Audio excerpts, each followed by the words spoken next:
And thanks for joining us at noon on this Friday. We're so happy you're here. I'm Anne-Marie Tiernan along with Matt Standrich, our meteorologist, to let you know what we can expect weather-wise this weekend. We do start this noon with an update to a story that we've been following where a newborn was found abandoned on the far east side last week. Now, a 21-year-old man who is the father of the baby is under arrest. That man is facing charges of sexual misconduct with a minor because we've learned the mother of the baby is underage.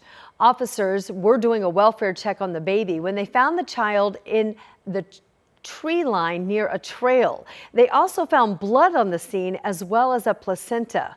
4 days later, IMPD found the child's mom, identified as a 16-year-old girl. That girl told police she was 15 years old when she and the father, who was 20 years old at the time, conceived the child. She says they did not know she was pregnant.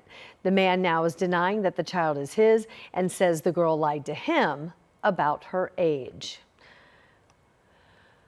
Also today, we're learning the funeral arrangements for fallen Lintown Marshal Brad Fisher. His services will be held this weekend in Randolph County. The public visitation at the Randolph Southern High School gym that will start at 11 and it will run through 4 o'clock. The funeral service will begin right after that in the gymnasium. It was just yesterday a vigil for Fisher drew hundreds of people to the baseball diamond in Lynn, many of them coming and paying respects. Fisher died Wednesday during a chase. He was setting out stop sticks when he was hit by the fleeing suspect. Police say that suspect was a 34-year-old woman fleeing officers in a stolen van. She lost control and then crashed into a dump truck. Today, the governor is directing all flags to be flown at half-staff in honor of Marshal Fisher. To learn more about the way that people are also paying respects to Fisher and more about the arrangements, we have a complete coverage for you, comprehensive coverage at WTHR.com. Also on this noon, we are looking into a shooting involving IMPD, and we have contacted the family of Daly's Jet. Jet is the man accused of shooting at IMPD officers. IMPD says that 3 officers returned fire and shot and killed Jet on June 22nd. We've learned the names of those officers who fired their weapons. They are officers Donald Meyer, Jessica Dickinson, and Michael Totten.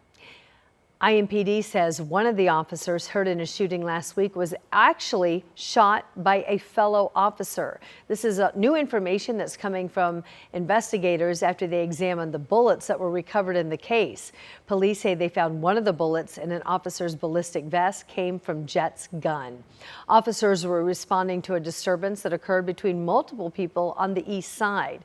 And now Jet's family releasing a statement to 13 News. In fact, it's just coming in this morning. It says in part, every new development leaves us with more questions than answers and deepens the pain we have carried since the day Daly's was taken from us. We refuse to allow delays or changing narratives to stand in the way of the truth.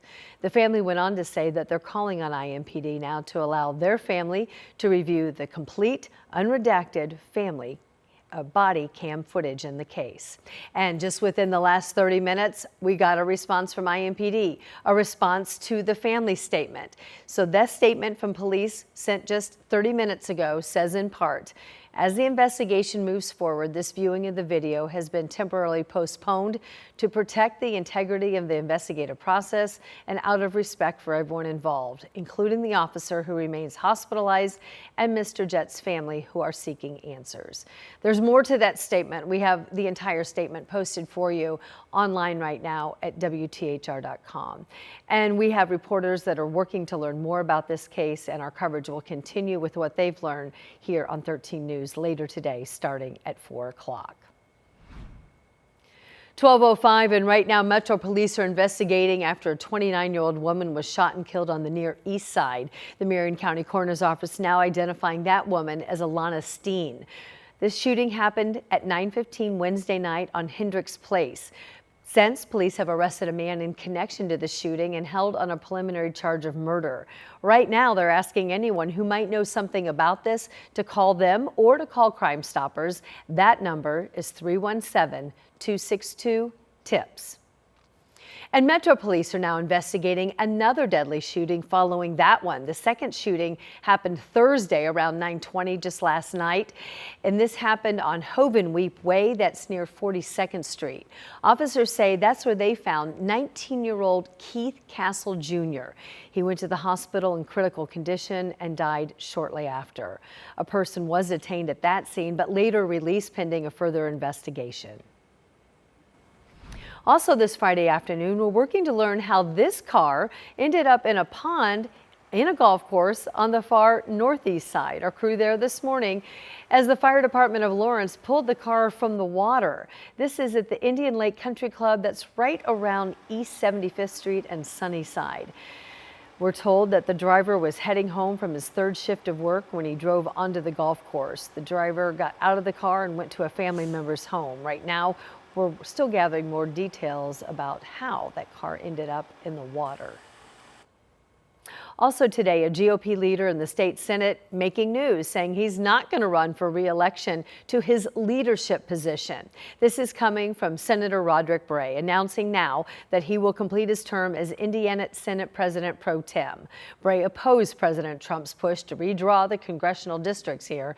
He came under fire from some fellow Republicans for that. Senate Republicans who opposed that effort were up for re-election, and they faced Trump-backed challengers in the primary. Almost all of them lost. So in the announcement that came out today from Bray, he cited threats to any senator who supported his bid for leadership position as a reason not to run again. The release said in part that he will not put members in jeopardy from their own party simply because he is asking members to support his re-election as pro tem. And he went on to say that serving as president pro tem for 8 years has been the most significant honor of his life. So more of that full statement and more of his announcement with some context from our political coverage with Emily Longnecker is ahead a little bit later today at noon. So it's Friday, what is now shaping up to be a beautiful day, but shall we say nasty for the weekend and the weather? Yeah. Matt Standridge is here with some of the bad news. Hey, we're going to try to put a positive spin. It's going to be wet, right? Okay, yes. But it's a perfect weekend to crack open a book, get a good nap in. And when it comes to storms, a lot of these systems that we've had, it's been pretty stormy. This one, 90% of the time, it's just plain old rain out there, which is kind of a nice change. But it does look wet out there for your weekend. I know. Okay, so movies, books, all that inside. Stuff. I try to think of that rather than my husband's list. Clean the closet, clean the garage. We don't want to avoid that stuff. All possible. Yes. We can do that another time. Amen. I'll tell you what, we still have a good afternoon ahead. Anne-Marie, the rain hasn't even arrived in Indiana yet. It's still in Illinois, but it's getting closer to the state line. Right now, we have a good mix of some upper 70s and low 80s, depending on where you are. And if you look off in the distance, clouds are increasing. For example, look in Carmel. Clouds are getting a little bit thicker out there this morning. This view is kind of to the west and southwest just a little bit. See some of those clouds coming on in. So gradually the afternoon will get cloudier and cloudier, which will get to the mid 80s, but when you have shade from the clouds, doesn't feel terrible out there. Where's the rain? Just off towards our west. Hasn't made it quite towards Effingham and Champaign yet. So we've got a few hours to go. It's moving about 20 miles per hour to the east, and we're not expecting the bulk of it with this round. Heavier storms off to our south. We're going to get this kind of middle section that's a little skinnier. When you track it off towards the east, very roughly, putting it into the Indianapolis area, 6, 7 o'clock, getting closer to 9 or 10 o'clock, 11 in eastern Indiana, a little bit earlier to the west, Wabash and Terre Haute. I mean, we're talking about 4 o'clock or so. So we'll be watching this rain come in for the rest of the evening. This will be the first round. And then coming up, Anne-Marie, we're going to time out additional rounds of rain and storms on and off for your whole weekend. All right, thanks so much to Matt, a new dad, and soon he's going to learn about childcare. It is one of the largest expenses that families can have, and the state is now considering making some changes to help cut the costs. But those who followed this closely, some advocates of childcare, say that what is out on the table right now, in their opinion, is just not enough. They say the move would take the focus away from education. This is because the state wants to lower the education requirements for the daycare staffers, and that would save on administrative costs. Child care advocates say instead employers, the state, and parents should all share the cost of care. They say when parents bear the brunt and requirements and quality are taken away, the kids are the ones who most likely will suffer. The state has created a rating system, and it's called Pass to Quality. And the idea of this is to keep a close eye on the training and the quality in the centers. Providers can voluntarily earn higher ratings by employing staff that do have higher education levels or by investing in more training for their staff. This also comes with higher state reimbursement rates for the kids who are receiving assistance at that center.